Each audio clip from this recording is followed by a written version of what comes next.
Okay, so would you like to introduce yourself to our audience today?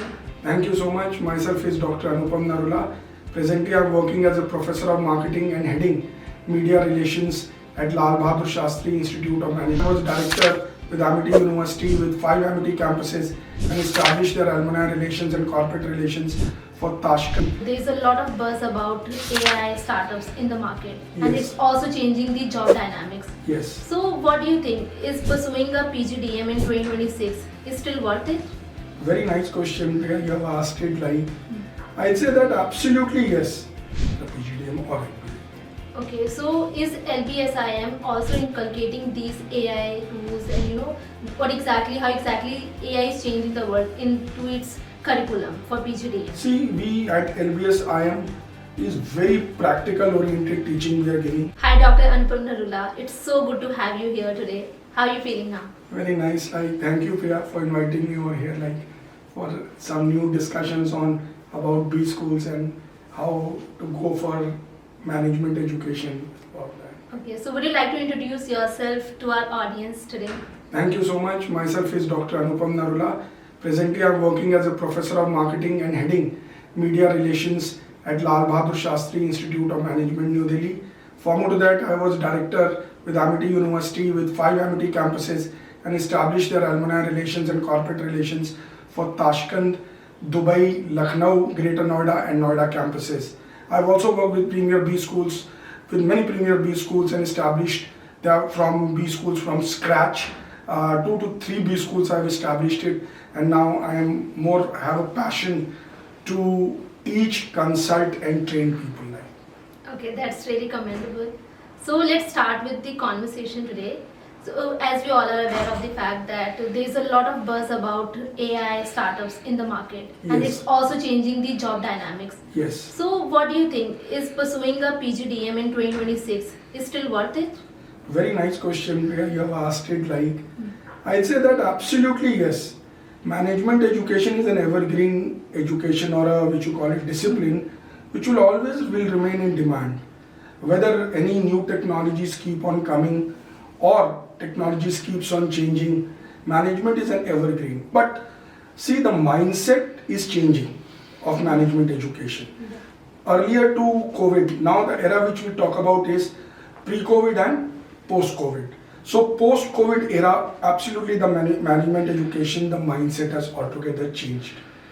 What we require now that we cannot go with only classroom teachings, textbooks or simpler going for trainings and other things. We have to be more agile, adaptable, experiential learning, where hands-on training has to be given to the management graduates to face the challenges at the workplace, global changes which are coming up. So they should be trained at MBA or PGDM level itself, so that when they come out, they are ready for the corporate world. And corporate world gets a ready stuff of management graduates after passing the PGDM or MBA. Okay, so is LBSIM also inculcating these AI tools and how exactly AI is changing the world into its curriculum for PGDM? See, we at LBSIM is very practical oriented teaching we are giving. We are training students absolutely with cases, role plays, internships, final research projects and experiential learning. We have 3 types of experiential learning programs over here. Number 1 is rural immersion program. The second was international immersion program. And third is outbound leadership immersion programs. Okay. So in rural, just now our students have gone to 6 to 7 rural places of term 1 after passing term 1, trimester 1, and they have felt by going to the rural areas how the rural economy is working, what is the cultural aspects, what are the demographics. So all those aspects, they have got it practically by visiting the rural. We also conduct international immersion programs. People go to Malaysia, Bangkok, Dubai. Those who choose. It is not mandatory for all, but those students who are interested can opt for that. They see the cross-cultural aspects by visiting those. They get training from the international faculty. hands-on training there when they visit those universities in these countries. So that is a second immersion program by which they are doing experiential learning. Okay. Third is outbound leadership program. We have a tie with Tata Outbound. Yeah. We have that. So there they go and they get an experience of working in teams. Number one. Number two, outbound teaches them how to mingle among themselves, and leadership qualities are developed by this immersion. Cross-cultural aspects they see. So what is taught in the classes, they are actually experiencing it Okay. over at Lal Bahadur Shastri Institute of Management. So we are trying to make our curriculum slowly over a period of time more as per the changing trends, practical, more realistic, more ready, making ready graduates for the corporates. Like Okay. I also believe that we are living in an era where technology is just boosting a lot. Yes. It's also changing the entire world, the way we are seeing yes, or looking at the world. yes, So it's also important to just change our education system as well as per the technology, so that students are also able to just pace up. yes. Technology is a very important aspect which you have said, Priya. But what I feel is that technology has to be blended with human-centric aspects. Technology alone will not be able to create, which you call it, strong academics or strong. It is the blend of technology with human beings. Yeah. Generative AI is very good in data analytics. That is right. We have to use. We are using it now, and we have a Bloomberg lab for data. Getting that data. We are 13 terminals over here at LBSIM for financial data analytics. But this has to be analyzed by whom? That is by humans. Yeah. Who will manage the teams? Technology cannot manage the teams. Yeah. Humans will manage the teams. Creating trust, building relationships is equally important with data. Data analytics help researchers, analysts, humans to come to a right decision making. Yeah. But the analysis part, the right analysis will be done by humans only. Yeah. We can get data, we can get lot more information, precise information by these new technologies. But what I feel the next era is era of blend of technology and humans. Yeah. That is what I feel. That is my point of view. Exactly, because for a very long time we've been saying that AI is gonna replace human. Yes. So I don't think that it will really do. No, that you are right. AI will replace humans. I also feel that. Okay. But more of a regular types of jobs. Exactly. Like it is not creative jobs. The AI will replace humans. Those humans who are doing a similar types of jobs again and again, repetitive types of jobs. There they have to learn, Yeah. unlearn, Yes. and then relearn. Exactly. That is what is very much required. But those creative jobs, which are of very stature of which you call it, where humans can only do, AI can complement it. AI will help it, but it will not be able to replace the creative jobs. Absolutely. That is what I feel. Exactly. AI is definitely gonna just boost the human efforts Yes. and make this world a better place. Not Yes. just replace human beings. And it has to be observed that it should be rightly used. Yeah. So the ethical aspects of using AI also needs to be seen, because technology is a both-edged sword, which you call it. It can have a pros as well as cons. So we have to use technology in the best of efforts by seeing its ethical aspects for the benefit of the nation. That is. Alright, that's really a good take. Like, AI is definitely helping us, but not going to replace us. And also, we must, like every single one of us, must use technology in a Yes. better manner. Better manner for getting a, which you call it, good precision output in less period of time. It saves time.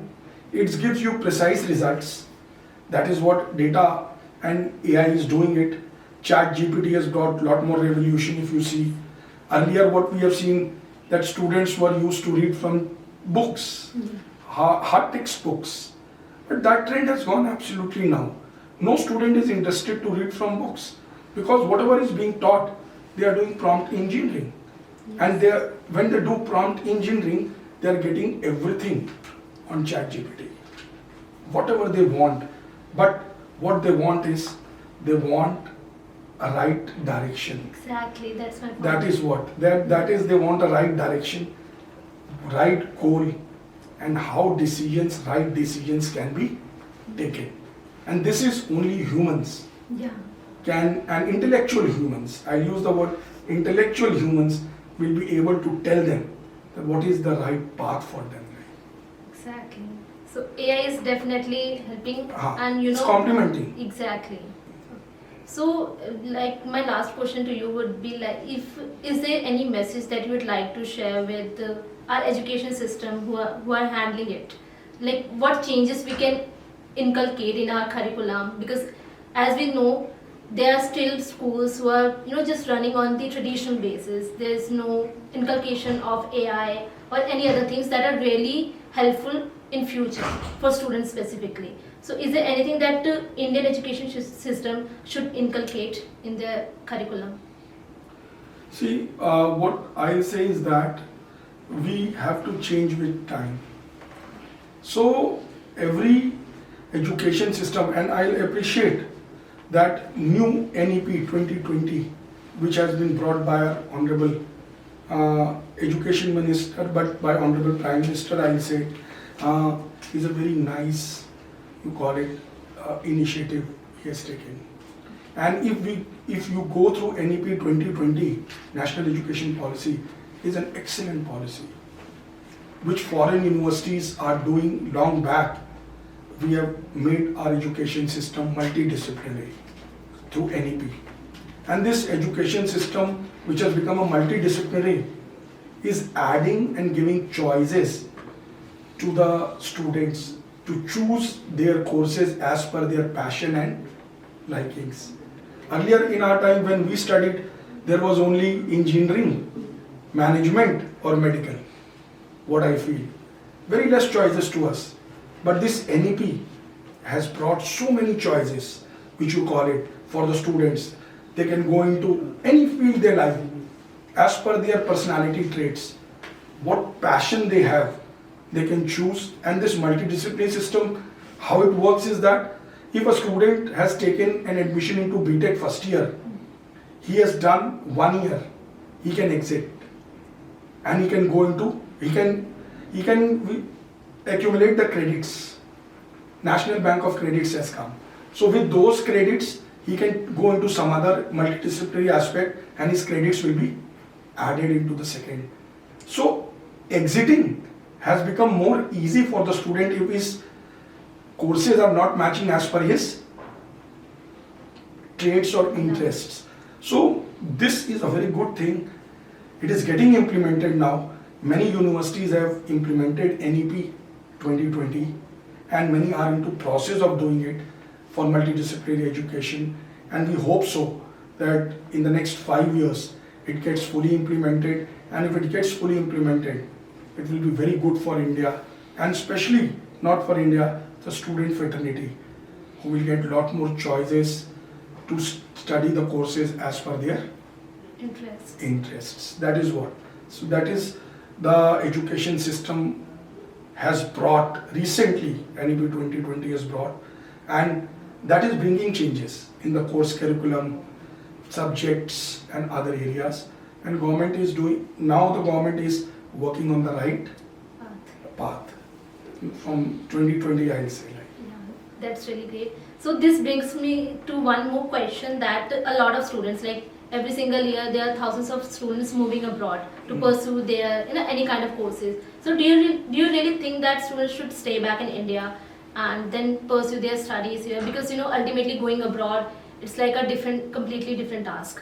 The money is involved, then they are going over there, the homesickness, and also they struggle for job over there as well. So Yes, what do you think? I feel that India is growing very fast, lot more opportunities, and India is a young country. And in the world, what I feel is that it has come to number 3 now. So India is rising very fast, lot more opportunities, even more opportunities than developed countries. Either you call it US or Europe, because I have traveled to 22 countries plus around the world. So I've seen whole world. So I see that India has a lot more potential. And I'll say to the students that international exposure is important for anybody.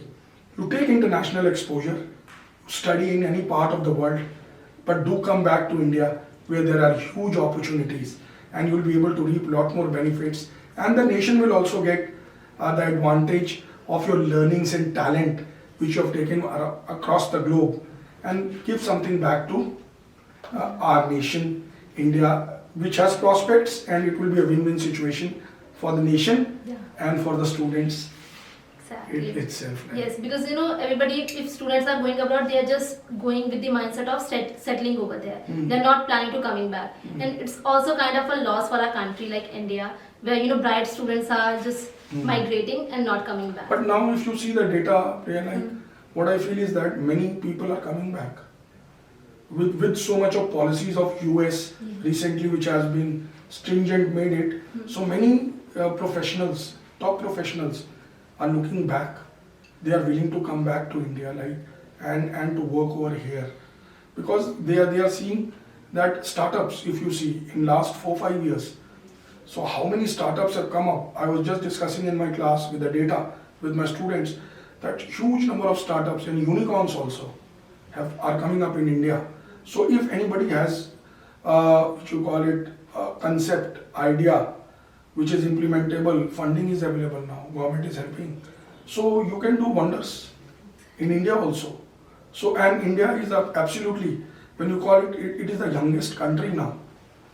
More than 55 to 60% are below 35 years of age, and what it implications are, the more the younger, the more they'll be able to contribute growth, and that is what other countries are not having, that what India has like. That's a really bonus point. So Mr. Narula, what do you think are the most top 3 skills that every management student should have in 2026? Priya, very nice, like you have asked. What do you call it? A crux of aspects, like, see, the first thing is digital intelligence, which is very much required in today's scenario. Without digital aspects like generative AI, softwares which are coming up, latest technologies, if you're not well aware of it, you will not be able to go far away. Second thing is, which is very important, is critical thinking aspect. That means one has to learn, or you have to imbibe critical thinking, problem solving aspects, problem solving for the corporates, real problems which the corporate is facing. Third, which with these two, is emotional intelligence. Emotional intelligence, why I am saying, is that you have to balance digital critical thinking with empathy. You have to be very empathetic with the data. You have a knowledge, that is okay.